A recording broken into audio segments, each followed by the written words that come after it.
네, 안녕하세요. 뉴탐스런 한국사 담당하고 있는 금별쌤 최태성입니다.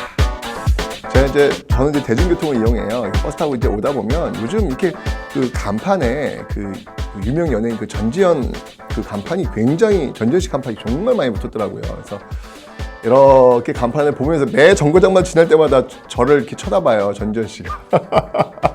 있는데 그런 생각이 들더라고요. 문득 참 저분은 참 좋겠다.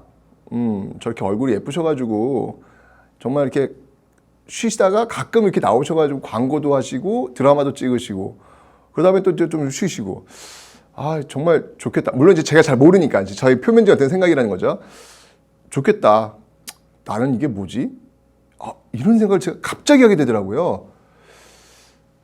그러면 제가 느낀 건 뭐냐면 이게 참 또 비교를 하는구나. 또 비교. 이 자본주의 사회에 살면서 우리는 굉장히 이 많은 것들이 노출되어 있죠. 그러다 보니까 상처를 많이 받을 수밖에 없는 그런 구조. 왜 자본주의 사회의 어떤 그 문제점 중에 하나가 뭔지 인간 소외라는 거잖아요, 그죠? 그런 어떤 모습들이 있겠구나라는 어떤 그런 생각이 들었어요. 제가 순간 또 비교를 하면서 제 스스로가 또 이렇게 불행해지기 시작하는 거예요. 예. 여러분들 남하고 비교하시면 안 됩니다. 네, 남하고 비교하는 순간 불행해집니다. 남하고 끝이 없어요. 그 비교는요. 남하고 비교하지 마시고요. 여러분 스스로 비교하세요. 여러분과 비교하세요. 어제의 여러분보다 오늘이 나을 수 있도록. 그리고 내일의 여러분들이 오늘의 여러분보다 나을 수 있도록. 네, 끊임없이 자기 스스로 조금씩 나아지는 그런 모습을 사시면 그 순간 행복해지는 겁니다. 아시죠? 제가 이렇게 참 잘 알고 있으면서도 문득 그런 생각이 드는 거죠. 네, 쉽지 않다는 이야기예요. 그러니까 여러분들 얼마나 힘들겠어요. 힘내시고요. 나와 비교하십시오. 다른 사람과 비교하지 마시고요. 아시죠? 네, 저도 그래서 버스 타고 보다 퍼뜩 정신이 들었어. 왜 이러지 내가? 그런 생각이 들었습니다. 저도 되게 행복한 사람이거든요. 예, 참 옛날에 그 정말 아무 능력 없이 진짜 그냥 저 스스로 나는 이 땅에 왜 태어나니? 라고 물어볼 정도로 그랬지만 저도 이렇게 지금 EBS라는 공간을 통해서 누군가에게 조금은 그래도 희망과 도움을 줄 수 있는 그런 삶을 살고 있잖아요. 얼마나 행복한데요. 행복한 겁니다. 아시죠? 자, 이제 드디어 우리는 조선시대로 들어옵니다. 조선시대 근세로 들어왔죠. 자, 오늘은 이제 조선의 정치 파트를 한번 배워보도록 할 텐데요. 이 정치와 외교 두 개로 나누어서 한번 보도록 하겠습니다. 조선의 정치 지금 우리가 지금 20강이 돼야 되겠죠? 22강이 조선의 후기가 될 거고요. 오늘은 전기 20강 조선의 정치 전기 파트를 한번 보도록 하겠습니다. 자, 먼저 여러분들 조선을 건국한 세력들이 누구라고 제가 설명드렸죠? 그렇죠. 바로 신진사대부다라고 설명드렸습니다. 신진사대부. 이 신진사대부에 의해서 조선이 건국이 되었습니다. 그죠? 자, 그런데 이 신진사대부, 권문세족과의 그 권력 투쟁에서 승리했던 이 신진사대부가 분화를 해요. 분화를. 조선을 건국하는 과정에서 말이죠. 어떻게 분화를 하냐면, 자, 혁명파 사대부. 교과서에서는 급진파라고 이제 표현을 하더라고요. 네, 급진파로 가겠습니다. 교과서에 이렇게 있으니까요. 네, 급진파. 사대부와, 네, 그 다음에 이제 이 조선 건국에 참여하지 않고 낙향을 했던 온건파. 네, 온건파 사대부로 이렇게 양분이 돼요.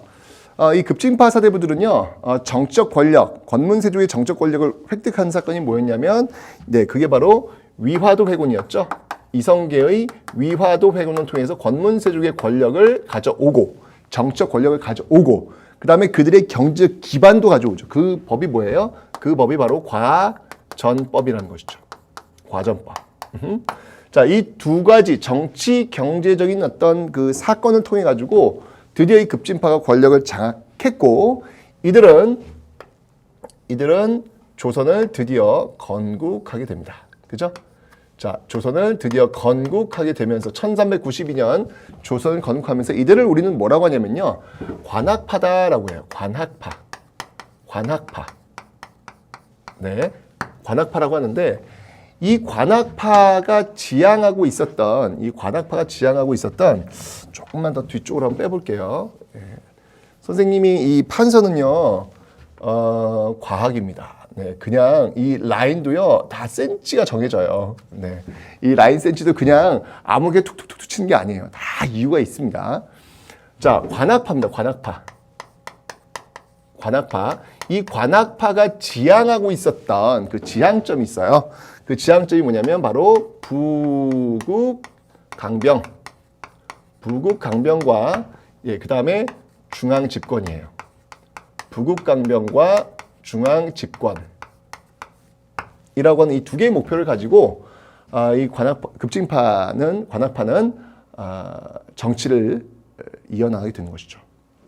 반면에 이 온건파는요 낙향을 해요. 네, 온건파는 낙향을 합니다. 나는 조선 건국에 참여하지 않을 거야. 어떻게 신하가 두 임금을 섬길 수 있지? 어떻게 신하가 임금을 칠 수 있지? 왕씨에서 이씨? 말도 안 돼. 라고 하면서 낙향을 하죠. 그 낙향을 하는 사람들을 우리는 뭐라고 하냐면 사학파라 그래요. 네, 사학파다라고 이야기를 하는 겁니다. 이 사학파가 지향했던 모습은 뭐냐면요. 왕도 정치와 그 다음에 향촌 자치예요. 왕도 정치와 향촌 자치다. 라고 하는 어떤 두 개의 포인트입니다. 그러니까 좀 구별이 되죠. 급진파들 같은 경우는, 관학파들 같은 경우는 권력을 장악했으니까 당연히 중앙 집권을 추구하겠죠. 그런데 반면에 이 온건파들은요, 낙향했어요. 향촌 내려갔어. 그러니까 향촌에서 자신의 자치적인 어떤 모습들을 만들어 나가려고 노력을 하겠죠. 그죠? 너무 당연한 거 아닙니까? 예. 요런 어떤 그 툴이 있어요. 중요한 건 뭐냐면 이 관학파들이 15세기를 이끌고 있고요. 이 사학파들이 이후에 이제 공부할 거예요, 오늘. 16세기 사림으로서 16세기 이후의 역사 주도 세력이라는 거예요. 다시 한번. 이 조선의 어떤 역사 주도 세력은 크게 두 세력이 있어요. 바로 훈구 세력과 사림파가 있는데 이제 훈구파가 이제 관학파에서 나올 거예요. 이 관학파가 15세기를 이끌었고 그 다음에 이 사학파가 16세기 이후를 이끌게 되더라 라고 하는 부분을 여러분들이 놓치지 않으시면 되겠습니다. 이 온건파의 대표적인 인물이 있다면 누가 있을까요? 정몽주가 있겠죠. 정몽주. 급진파의 대표적인 인물이 있다면 누가 있을까요? 정도전이 있겠죠. 그죠? 두 정치인데 이렇게 노선을 달리하는 그런 모습들이 나타나고 있습니다. 자, 그러면 이 관학파가 일단 정권을 장악했으니까 이 관학파들이 어떻게 조선 정치를 이끌어 나가는지 그 과정을 한번 살펴보도록 하겠습니다. 먼저 왕들부터 한번 좀 살펴볼게요. 이 왕. 과연 이 왕들은 어떠한 모습으로 조선을 이끌고 나갈까? 그 내용들 한번 볼게요. 대표적인 왕들만 볼게요. 먼저 태조 이성계. 태조부터 한번 보겠습니다. 태조 이성계. 태조 이성계는요, 사실은 그 어떤 정치적인 어떤 행위는요, 그닥 많이 하진 않습니다. 이런 것들을 많이 했던 인물이 누구냐면 바로 정도전이 주로 많이 합니다. 그래서 이 정도전 같은 경우는 이 재상 중심의 정치, 재상 중심의 정치를 지향을 해요. 이게 누구냐면 바로 정도전이죠. 정도전. 그래서 정도전에 의해서 개국, 이 조선은요, 어떤 그 틀이 잡혀지고 있더라라는 이야기죠. 여기에 불만을 품은 사람이 있죠. 바로 태조의 아들 이방원. 아니, 이씨의 나라인데 쟤 뭐니? 뭐 이렇게 나오는 거죠. 결국 왕자의 난을 통해 가지고 정도전도 제거하고 동생들도 제거하고, 그러면서 이제 권력을 장악하게 되는 것이죠. 그게 바로 태종입니다. 태종. 마치 이 태종 같은 경우에 손에 피를 많이 묻히죠. 마치 고려시대도 마찬가지. 태조 왕건도 여러분들 왕권이 별로 강하지 않잖아요. 그죠? 왜냐면 호족 연합정권이기 때문에 그런데 그 왕권을 강화시켰던 게 누구냐면 바로 광종에 의해서 그 호족들에 대한 숙청 작업이 이루어지면서 어떤 왕권이 이제 확립되는 거잖아요. 여기도 마찬가지. 태종에 의해서 그렇게 많은 사람이 숙청되면서 왕권이 확립되는 어떤 그런 모습들을 보이고 있더라라는 얘기죠. 이 태종 같은 경우에는요. 그래서 이 다른 어떤 세력들이 이 무기를 갖고 말이죠. 군사를 갖고 있는 것들에 대해서 굉장히 견제를 합니다. 경계를 합니다. 그래서 뭘 하냐면 그들이 갖고 있었던 사병을 혁파해요. 사병을 혁파합니다. 네. 자기가 사병을 이끌고 권력을 장악했는데 이제 권력을 장악하니까 다른 사람이 사병 갖고 있는 것에 대해서 이제 싫은 거죠. 사병을 혁파하는 그런 모습들이 있고요. 그 다음에 이제 그 체제 정비를 위해서 양안을 작성하고, 양안이라고 하는 건 뭐냐면 이건 토지 대장이에요. 그 다음이 호패법을 채용토록 합니다. 호패법이라고 하는 것은 남자들한테 이렇게 넌 어느 지역 출신 뭐 이런 신분은 뭐고 이런 것들을 채워주는 거예요. 일종의 지금으로 본다면 주민등록증이라고 보시면 되겠죠. 자, 그런 식으로 해가지고 왕권 강화와 체제 정비에 나서는 것이죠. 엄청난 숙청 작업이 있었고요. 그 뒤를 이어서 나온 게 누구냐면 바로 세종이죠. 세종. 마치 그 고려시대 때 태조, 광종, 성종 이렇게 나오듯이 세종 때는 정말 그 엄청난 안정적 전국 속에서 이 태평성대를 이루게 되는 그 시기, 바로 세종시대가 되는 것이죠. 그죠? 그랬대요. 원래 이 세종이 충녕대군이었죠. 원래 그 왕위는 첫째 아들인 그 양녕대군이 이었어야 되는데, 양녕이 자기 아버지가 이렇게 막 주변 친척이 뭐 막 죽이니까 도대체 왜 이러세요, 아버지? 이건 아니잖아요. 라고 하면서 이 자기 아버지를 설득을 하는 장면. 어느 드라마에 나왔었죠. 옛날 드라마인데. 그때 태종이 그 눈물을 흘리면서 그 카리스마 있는 그 태종, 눈물 단 한 방울도 안 흘릴 것 같은 그 태종이 그 아들 앞에서는 약해지는 거죠. 아버지로서 아들아, 내가 왜 이렇게 내 손에 피를 묻히는지는 아니야. 이 모든 것은 바로 다 너를 위해서다. 라고 이제 이야기를 합니다. 그러니까 태종 이방원은 정치를 아는 거예요. 여기서 내가 확실하게 내가 악역을 맡아야만 나의 아들이 조금 더 편하게 전국을 이어나갈 것이다 라고 판단했었던 것이죠. 근데 그 양녕 그걸 이해를 못했죠. 아무리 그렇다 할지라도 이것은 아니지 않느냐. 결국 이제 양녕은 이제 왕위를 이어받지 못하고 이 세종이 그 왕위를 이어받게 되는 것이죠. 자, 이 세종 같은 경우에는요, 의정부 서사제. 네, 의정부 서사제. 사실은 이 태종 같은 경우에는요, 육조 직계제를 활용을 합니다. 육조 직계제 뭐냐면 왕이 직접 명령을 육조로 내리는 거예요. 그래서 육조에서 바로 시행. 왕, 의정부, 육조 이런 시스템인데요. 왕이 의정부에 명을 내리면 이 의정부에서 그런 것들을 검토를 하는 거죠. 검토를 하고 이게 뭐 괜찮네. 그러면 이제 육조로 내려가서 집행. 그러니까 항상 의정부에 필터링을 한단 말이에요. 그러니까 이 왕권의 힘을 제대로 쓸 수가 없겠죠. 의정부 서사제라면. 그런데 육조 직계제는 왕이 의정부 바로 그냥 무시하고 그냥 바로 육조를 내릴 수 있기 때문에 왕권을 강화시킬 수 있는 그런 기조인데, 태종은 육조 직계제 써요. 근데 세종은요, 자신이 있었던 것이죠. 그래서 의정부 정승들, 영의정, 좌의정, 우의정의 그 권한을 많이 실어줘요. 세종 같은 경우에는요. 그거는 자신감입니다. 자신감. 내가 그 정승들을 컨트롤할 수 있다라는 어떤 그 자신감이었겠죠. 어쨌건 의정부 서사제를 쓰고 태종은 육조 직계제를 쓴다는 거죠. 자, 이 세종은요, 의정부 서사제뿐만 아니라요, 집현전을 또 설치하고요. 그 다음에 이 신하들과 경연을 주로 해요. 경연이라고 하는 건 뭐냐면 신하들과 이제 책을 읽으면서 그에 대해서 어떤 의견을 나누는 것이죠. 일반적으로 경연의 자리에서는 신하들이 왕에게 무언가를 이야기하는 자리가 될 겁니다. 네. 전하, 이 사례 뭐니 이러한 것들이 있으니 이렇게 하시면 아니되옵니다. 뭐 이런 얘기를 하겠죠. 즉 왕을 길들이는 어떤 그런 자리가 경연이 될 가능성이 많아요. 그런데 세종은 그런 경연을 즐깁니다. 이것도 역시 제가 볼 때는 자신감이에요. 오히려 당신들의 논리를 내가 제압할 수 있다는 어떤 그 자신감에서 나오는 것이겠죠. 그런데 이 정변을 통해서 권력을 장악한 인물이 있잖아요. 바로 세조. 그죠? 세조, 집현전, 경연, 이거 가면 분명히 자기에 대한 어떤 그 명분, 왕이 될 자격이 있느냐, 뭐 이런 것들이 나올 거 아니에요. 별로 듣고 싶지 않아. 네, 그래서 다 없애요. 네, 집현전도 없애, 경연도 없애, 다 없애요. 그리고 법전이라고 할 수 있죠. 이 경국대전. 경국대전 편찬을 시작합니다.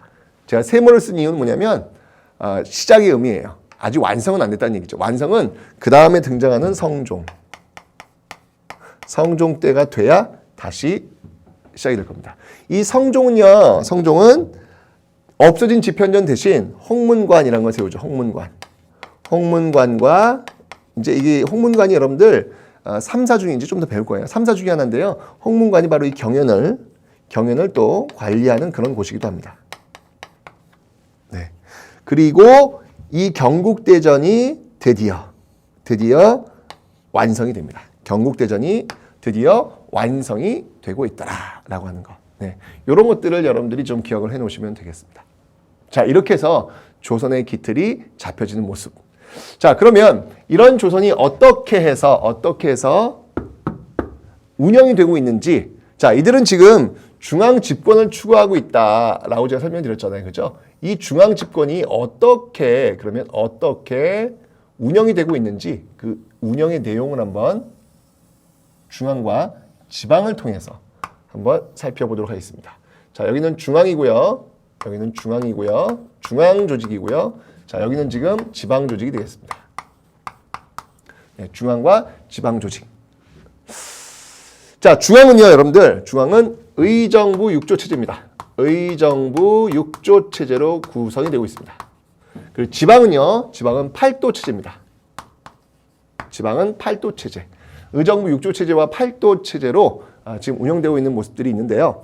자, 먼저 의정부 6조 체제에서 여러분들 꼭 기억하실 게 있어요. 어떤 조직이 왕권을 강화시키는 조직이고 어떤 조직이 왕권을 견제시키는 조직, 요거 시험이 나오거든요. 요게 시험이 나와요. 꼭 기억해 놓으셔야 됩니다. 자, 먼저 왕권을 강화시키는 조직이 무엇인지 볼 것이고요. 그 다음에 왕권을 견제할 수 있는 조직은 무엇인지 이런 내용들을 한번 살펴보도록 하겠습니다. 먼저 왕권을 강화시키는 조직. 제가 방금 설명드렸죠. 예, 바로 6조 직계제가 있습니다. 6조 직계제. 자, 이 6조 직계제를 시행했던 왕들, 대표적인 왕들이 바로 이 태종과 세조예요. 네, 6조 직계제를 시행했던 대표적인 왕들이 바로 이 태종과 세조가 이 6조 직계제를 시행하고 있더라라는 것. 그럴만하죠. 네, 강력한 왕권을 쥐고 흔드는 그런 사람들이잖아요. 그러니까 의정부 서사제, 뭐 하나 하려면 전하, 이거는 이런 문제점들이 있을 것 같사옵니다. 뭐 이렇게 나오는 거 싫다 이거죠. 그냥 바로 그냥 내 생각이면 그냥 바로 집행해. 6조를 통해서 이런 어떤 모습들, 6조 직계제. 그래서 태종과 세조가 6조 직계제를 대표적으로 시행했던 건 왕이다라는 거 기억하시면 되고요. 그 다음에 이제 또 뭐가 있냐면요. 이 왕권을 강화시키는데 가장 중요한 그 방법 중에 하나는 뭐냐면 정치적인 어떤 그런 사건이 날 수 있는데요. 바로 영모입니다. 저 세력이 마음에 안 들어. 그러면 이것은 영모요! 라고 그냥 날릴 수 있는 거죠. 엄청난 거죠. 그런 것들을 담당하고 있는 곳이 어디냐면 바로 의금부예요. 의금부. 네, 의금부니까 당연히 왕권을 강화시킬 수 있겠죠. 그 다음에 왕의 비서기능이라고 할 수 있는 승정원. 지금의 대통령 비서실이라고 보면 돼요. 예, 승정원. 의금부와 승정원 이런 것들이 있더라라는 걸 기억하시면 되겠습니다. 그 다음에 왕권을 견제할 수 있는 기구는 뭐가 있냐면요. 왕권을 견제할 수 있는 기구는 의정부 서사제가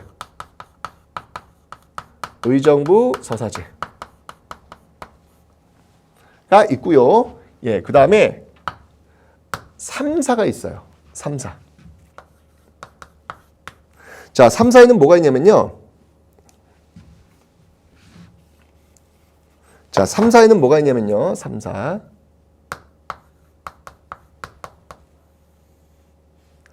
사간원,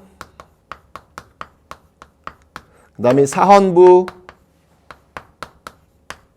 그 다음에 홍문관이 있습니다. 사간원, 사원부, 홍문관에 3, 4가 있습니다. 사간원은 뭐냐면 가나는 곳이에요. 전하, 이러시면 아니되옵니다. 제 목 치시옵소서. 이렇게 나오는 거죠.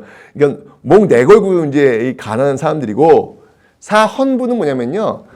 지금으로 본다면 검찰?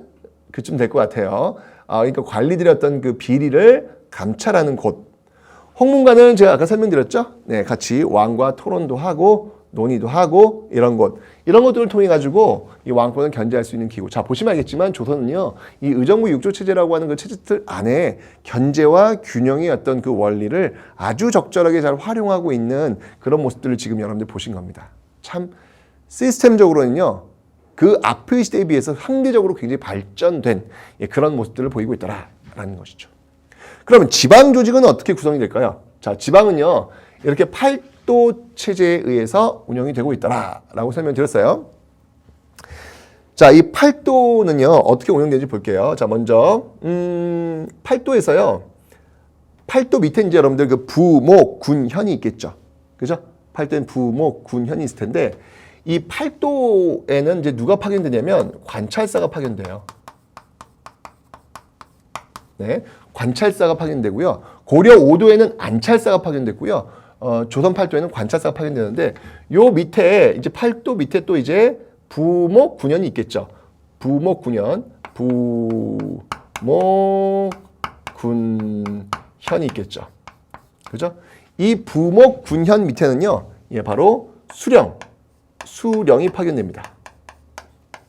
뭐 부사, 목사, 군수, 현령과 같은 수령. 그러니까 다른 말로 또 얘기하면 사도. 네, 부목군현을 나누는 건 뭐냐면 인구의 어떤 그 많고 적음 또는 중요도 이런 것들 또 따져가지고 이렇게 구획을 나눈 거거든요. 지금도 마찬가지잖아요. 지금도 뭐 경기도, 뭐 성남시, 분당구 뭐 이렇게 나누죠. 그런 식으로 나눈 거예요. 부목군현 이렇게 나누는 모습들. 자, 그럼 이 수령은요. 이 수령은 말이죠. 사실은 이제 수령이 파견되는 원칙이 있어요. 이렇게 이 관찰사도 마찬가지고 이들은요 어떤 원칙이 적용이 되냐면 좀 더 배우시면 알겠지만 이 지역 출신들이어서는 안 돼요. 이 지역 출신들이어서는 안 돼요. 이게 상피제라는 겁니다. 상피제. 그 서로 피한다는 얘기죠. 상피제에 의해서 이 지역 출신이 아니니까 이 지역 잘 몰라요. 그러니까 이 지역을 잘 아는 사람들이 보좌를 해줘야 돼요. 그들이 누구냐면 네, 그들이 바로 향리입니다. 향리. 예, 향리가 보좌해 주겠죠. 보좌. 그리고 수령은 이들을 감독하겠죠. 그죠? 이들을 감독하겠죠. 뿐만 아니라 이 지역에는요. 또 누가 있냐면 이 사족들이 있네. 사족들. 이 수령은요. 가장 큰 업무 중에 하나는 뭐냐면 이 사족들은 또 수령을 보좌해 주는 역할도 하겠죠. 그런데 수령은 이들을 감시하는 그런 기능도 합니다. 이 향리는 또 사족들의 또 감독을 받겠죠. 자, 요런 구조예요. 요런 구조. 요런 구조로 나와 있는데 요렇게 한번 가봅시다. 요렇게. 감시를 요렇게 지으면 되겠네요. 그래서 수령권을 이렇게 주고요. 이렇게 주면 되겠다. 네. 그래서 감독 또는 감시. 네, 감독 또는 감시 어떤 그 기능들을 지금 이 수령은 지금 하고 있는 거죠. 그죠? 사족은 또 향리를 또 감독하고 또 감시할 수 있고요. 자, 이제 여기서 이제 핵심은 뭐냐면 사실은 이거예요. 이 수령이 이 사족들을 왜 감독하는지, 사족은 또 수령들을 보좌해 주는데 왜 이들을 감독하는지 그 이유를 좀 아셔야 될 것 같습니다. 그 이유는 뭐냐면 바로 이 사족들이 누구냐면 바로 이들이에요. 지금 조선 건국에 반대한 사람들 있잖아요. 이들이 지금 어떻게 했다? 낙향했다 그랬잖아요. 그죠? 이들이 낙향을 해가지고 어디로 왔냐면 네, 바로 이 향촌에 와 있는 거예요. 향촌에 와 있는 바로 이들입니다. 이들. 네, 바로 이들이에요. 그러니까 당연히 이 사람들은 지금 조선 건국 이거 부정한 사람 이거 찬성하지 않는 사람들이잖아요. 그 사람들 후손들이잖아요. 그죠? 바로 이들이 이 향촌에 있기 때문에 중앙에서 파견한 이 관찰사 또는 수령들이 바로 이들을 끊임없이 들여다봐야 된다는 이야기죠. 들여다봐야 된다는 이야기죠. 그죠? 그런 구조가 되어 있다는 얘기예요. 이 사족들은요. 또 나름대로 이 사람들은요. 향촌 자체를 추구한다고 제가 설명드렸죠. 그죠? 향촌 자체를 추구하기 위해서 나름대로의 어떤 권력 기구를 지금 만들어서 활동하는 그런 모습들도 있어요. 자, 어떤 것들인지 한번 보도록 하겠습니다. 어떤 것들이 있는지. 자, 먼저 유향소가 있습니다. 유향소. 네, 유향소.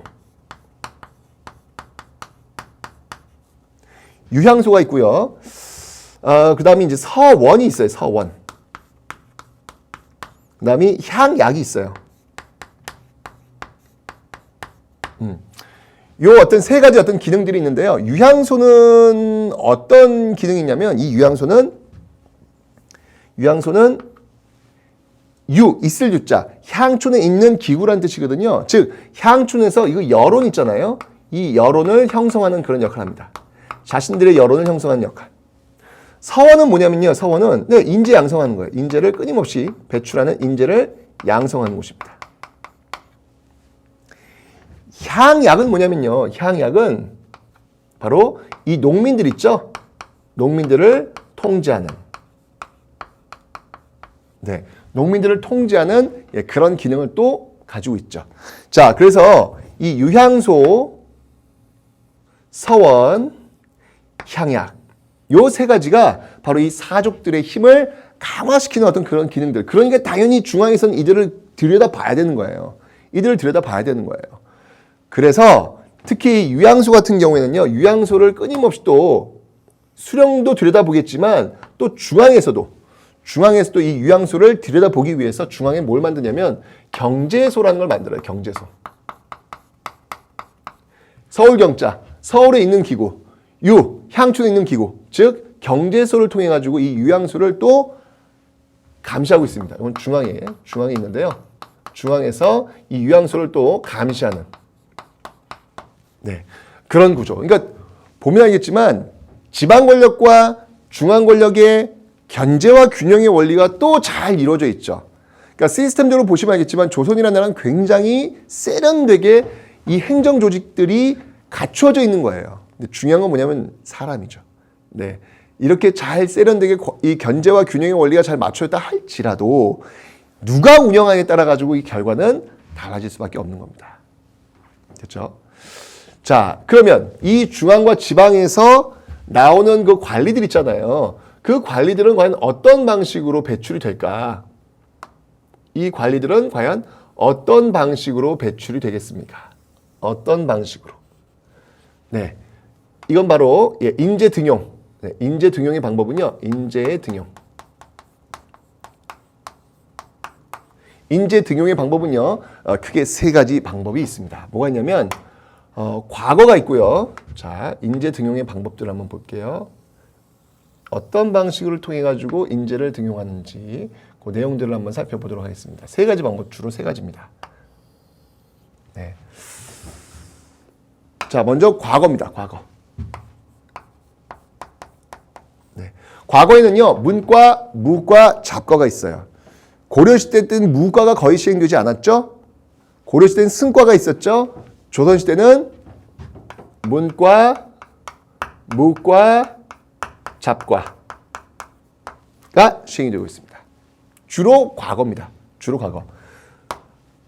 음서는요, 주로 이 과거에 의해서 인재가 등용되고, 음서는요, 고려시대 때 음서의 영향이 컸잖아요. 근데 조선시대 음서의 영향이 거의 없어요. 예, 거의 없습니다. 음서 통해서는 고위 관직이 못 올라가요. 그러니까 이 조선시대 같은 경우에는 이렇게 실력에 의해서 인재를 등용하고 있더라라고 하는 거 기억을 좀 해놓으시면 되겠죠. 그리고 원칙이 뭐라 그랬죠, 여러분들? 네, 상피제와 임기제. 오랫동안 못합니다. 이 돌아야 돼요. 네, 상피제와 임기제의 원칙에 의해서 이 인재가 등용되고 그들을 또 이렇게 돌리는 그런 모습들. 이게 이제 중앙과 지방의 어떤 그 모습들이다라고 보시면 되겠습니다. 됐죠? 자, 이렇게 해서 지금 관학파들이 이렇게 중앙과 지방에 대한 어떤 그 권력을 쫙 가지고 있었는데, 항상 여러분들, 제가 왜 호족들도 이제 첫마음을 잃게 되면서 문벌귀족화되면서 굉장히 부정적인 모습 보이기 시작한다 그랬죠? 100년이에요, 100년. 이 관학파들이 100년의 역사, 15세기를 이끌고 있는데, 이러면서 이 관학파들도 서서히 첫마음을 잃어가는 것이죠. 그죠? 예, 그 손해진 쌀알을 손해진 그 원숭이처럼 말이죠. 자, 이 관아파들은요 서서히 시간이 흘러가면서 자신의 어떤 그 색깔들을 잃어가기 시작을 합니다. 자, 그러면서 등장한 이어지는 게 누구냐면요, 예, 바로 훈구파예요. 훈구파. 네, 이렇게 이어지는 게 바로 훈구파랍니다. 훈구파. 자, 훈구파는 특히 이 세조, 여기 있죠, 세조.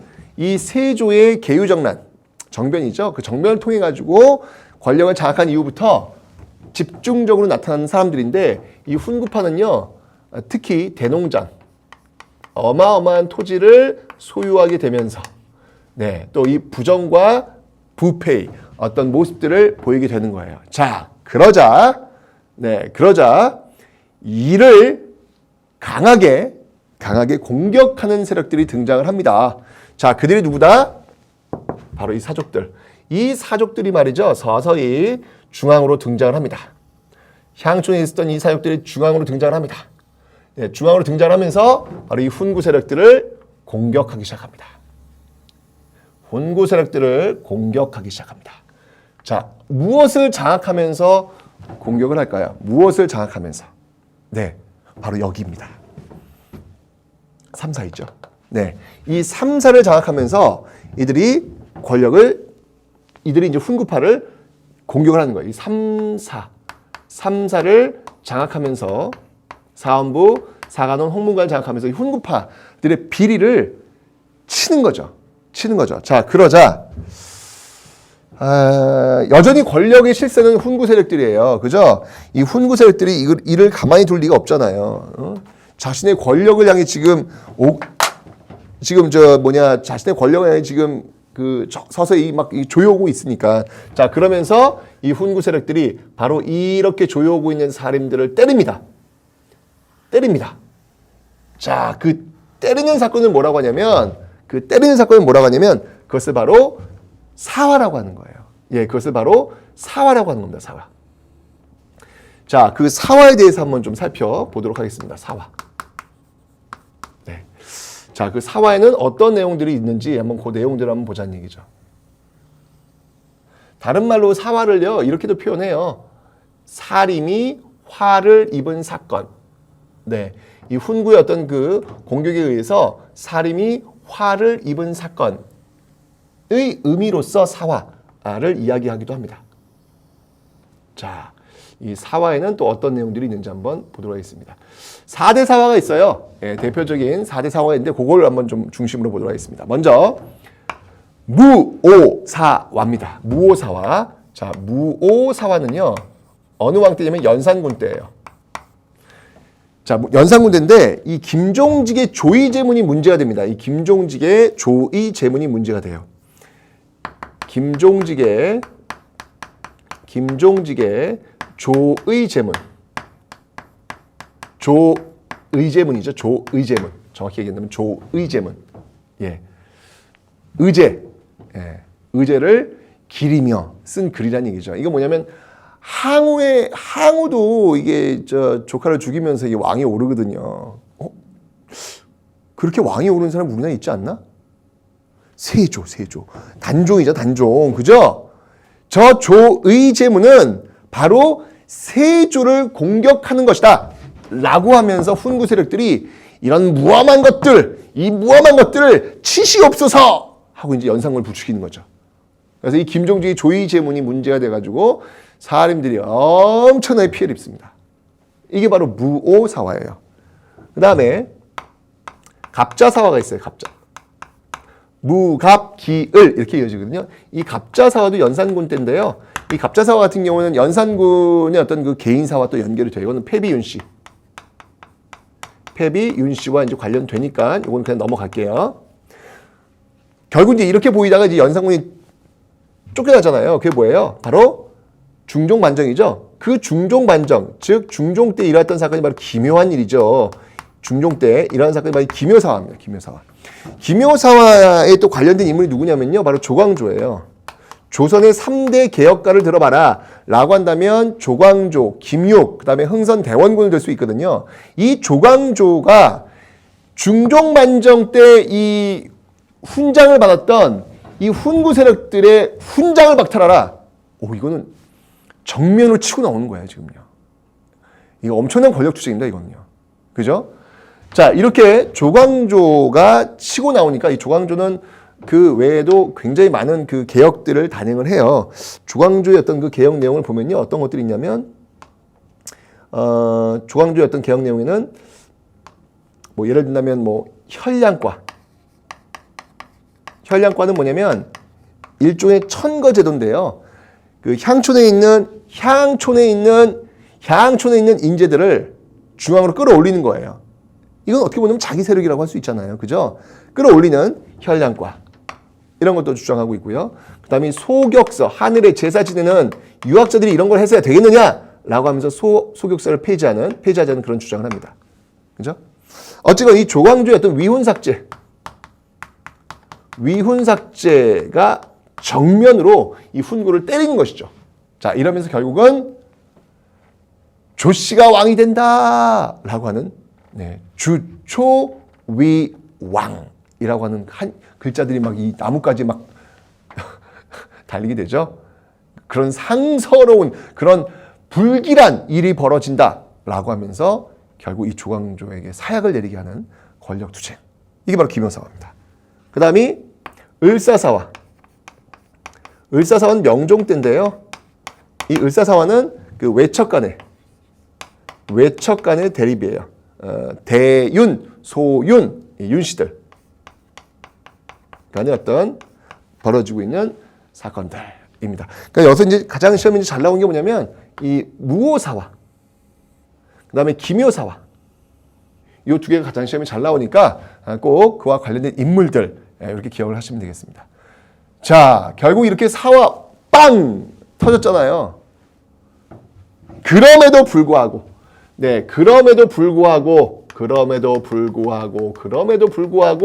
이 사람들이 자, 여기까지가 지금 15세기예요. 여기까지가 지금 15세기 역사 주도 세력이었죠. 자, 그럼에도 불구하고 이 사람들이 드디어 권력을 장악하게 되는 거예요. 자, 이들이 누구다? 네, 이들이 바로 16세기 이후 역사를 끌고 가는 세력. 네, 바로 살인파가 되는 겁니다. 그들이 바로 살인파가 되는 겁니다.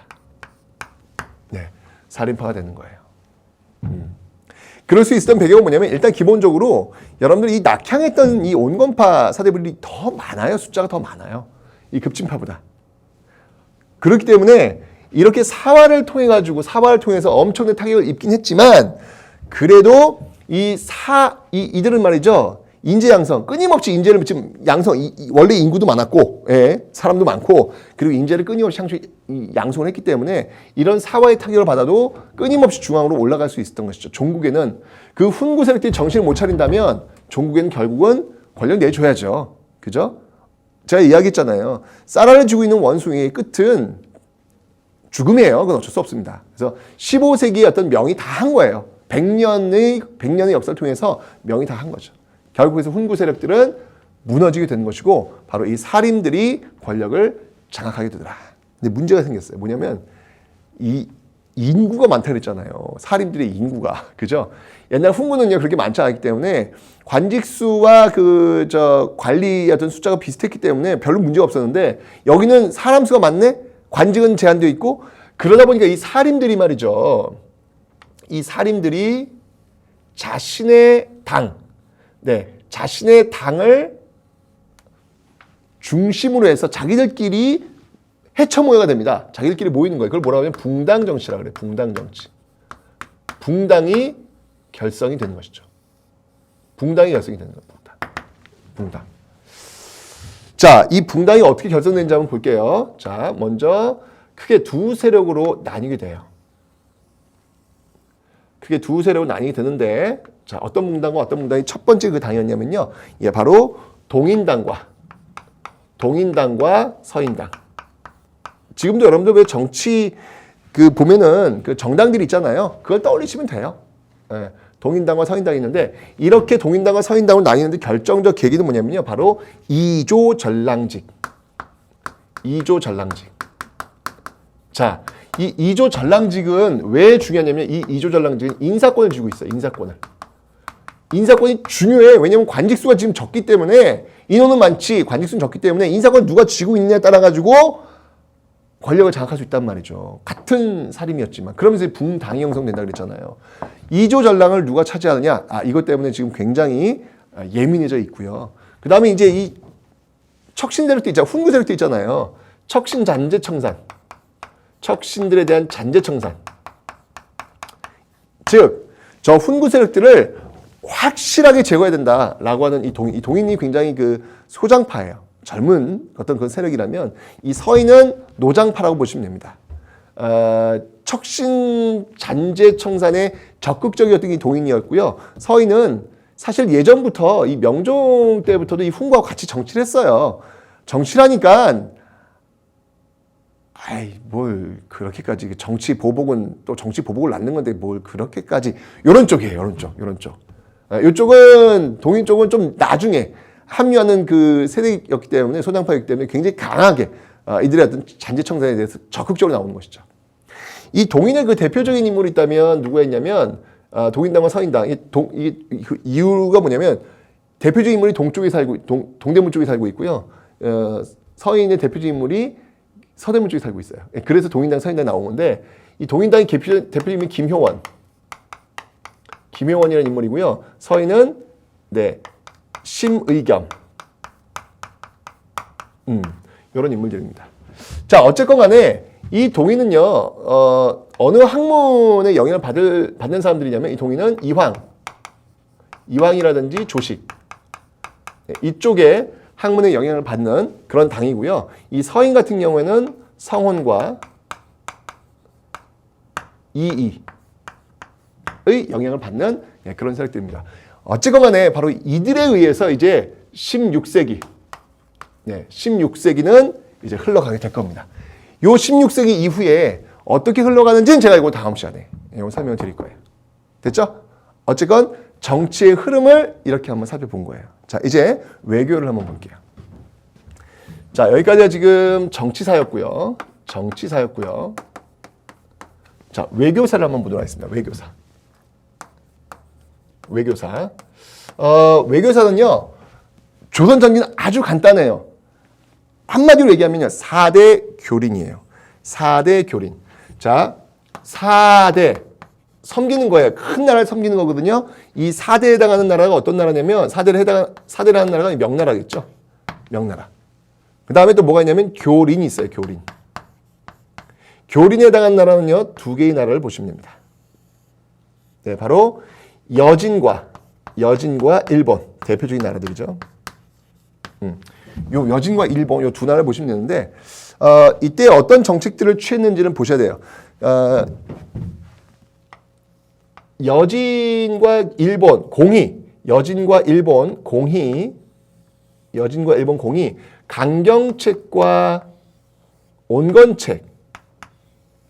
역시 일본도 강경책과 온건책. 네, 이렇게 해서 나올 거예요. 자, 먼저 여진부터 한번 살펴볼게요. 여진. 자, 여진에 대한 강경책은 뭐가 있냐면요. 이 세종 때 사군 육진을 개척합니다. 이게 이제 세종 때 나온 건데요. 자, 사군 육진이 어딘지 지도를 통해서 한번 확인해 보도록 하겠습니다. 자, 이거 보시면 알겠지만, 백두산 근처하고 두만강 근처네. 그죠? 사군과 육진. 이 지역을 확보하면서 실제 지금의 우리의 어떤 영토와 거의 유사하게 지금 개척이 되고 있다. 그러니까 지금의 한반도 지도를 만들어놓는 데 있어서 세종의 역할은 크다라고 하는 것이죠. 사군 육진. 그 다음에 또 뭐가 있냐면요. 토관제도라는 게 있어요. 토관제도. 이 토관 뭐냐면, 이건 온건책으로 해야 되겠다. 3인 정책을 하게, 3인 정책. 그러면 이 사군 육진을 개척을 했으면 그 지역에 누군가 살아서 계속 살아야 될 거 아니에요. 개척을 해야 될 거 아니야. 그래서 이사시키는 거예요. 남쪽에 있는 백성들을 이사시키는 3인 정책을 취하고 있습니다. 그 다음에 온건책으로는요, 이 지역의 출신들을 관리로 또 임명해줘요. 토간제도. 왜 이게 중요하냐면 보세요. 조선의 원래 이 인재 등용의 원칙은 뭐냐면 상피제예요. 그 지역 출신 쓰지 않는다잖아요. 근데 이 지역만큼은 민심 안정책이죠. 이 지역만큼은 예외를 둡니다. 그래서 토관제도를 시행하고 있다는 얘기죠. 그 다음에 이제 뭐가 있냐면 이제 무역소. 무역소를 설치해가지고 무역소를 설치해서 또 이들과 교류할 수 있는 그런 숨도 좀 쉬어야 될 거 아니에요. 그래서 그런 모습들도 보여주고 있다라는 거 기억하시면 됩니다. 일본도 역시 마찬가지로 강경측과 온건측이 있어요. 일본도요. 쓰시마 섬을 정벌을 한다. 쓰시마 섬. 대마도죠. 쓰시마 정벌. 역시 이것도 세종대예요. 역시 이것도 세종대입니다. 그리고 온건책으로서는 또 삼포의 계양. 때리기도 하지만 주기도 합니다. 예, 삼포. 부산포, 네, 부산포, 제포, 연포. 지금이 어디냐면 부산, 그 다음에 제포 같은 경우는 창원, 연포 같은 경우는 울산 이런 거거든요. 이런 삼포를 지금 열어주는 거죠. 삼포를 열어줘가지고 이 일본인들이 와서 무역할 수 있는 그런 또 길을 열어주고 있더라. 이런 식으로 해서 사대와 교린에 의해서 외교가 돌아가고 있어요. 이게 이제 요동치는 시점이 이제 16세기로 가야 돼요. 가면서 이제 외란, 호란으로 이제 연결되겠죠. 아직까지는 15세기 임진왜란 벌어지기 전까지는 바로 이런 어떤 그 방식에 의해서 지금 가고 있다라는 거. 다음 시간이 되면 제가 다음 시간이죠. 개념 파트에 가면 이 사대 교린의 어떤 이런 모습들이 어떻게 틀어지는지 그 내용들을 보도록 하겠습니다. 됐죠? 자, 이렇게 해서 지금 조선 전기의 역사 주도 세력들, 급진파와 그다음에 이제 관학파, 훈구파, 그리고 살인파로 이어지는 15세기, 16세기의 정치사의 흐름들을 살펴봤습니다. 자, 이제 과연 이제 이런 파트의 문제들은 어떻게 풀면 될까요? 다음 시간에 이제 이와 관련된 문제라는 자료 보시면서 다시 한번 살을 붙이는 그런 시간을 갖도록 하겠습니다. 오늘 고생 많이 하시고 여러분들 다음 시간에 건강한 모습으로 보겠습니다. 안녕히 계세요.